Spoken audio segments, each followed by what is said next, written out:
আসসালামু আলাইকুম। নতুনদের উদ্দেশ্যে বলতেছি, কি ভাবতেছেন? কি দিয়ে শুরু করবেন? কিভাবে শুরু করবেন? কেমন লাগবে? কে কি মনে করতেছে? আনইজি ফিল করতেছেন? কি দরকার ভাইয়া? এই যে আপনি এখন ভালো আছেন, শান্ত শিষ্ট, কিছুই করতেছেন না, বসে আছেন। কেউ কি আপনাকে নোবেল এনে দিচ্ছে? কে কি বাবা দিচ্ছে? কেউ কিছু করবে না। অসময়ে কেউ থাকবে না।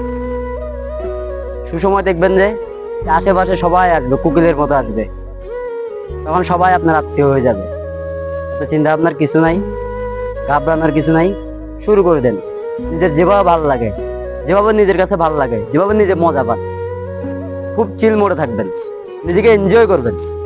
কে কি মনে করতেছে, কে কি মনে করবে, হ্যাঁ, সমাজের হিসাব করে লাভ নেই। সবকিছু বাদ দেন, নিজের মতো করে চলেন। নিজের মন যা বলে ওভাবে উড়েন। ইনশাল্লাহ সব ঠিক হয়ে যাবে। ভালো থাকবেন।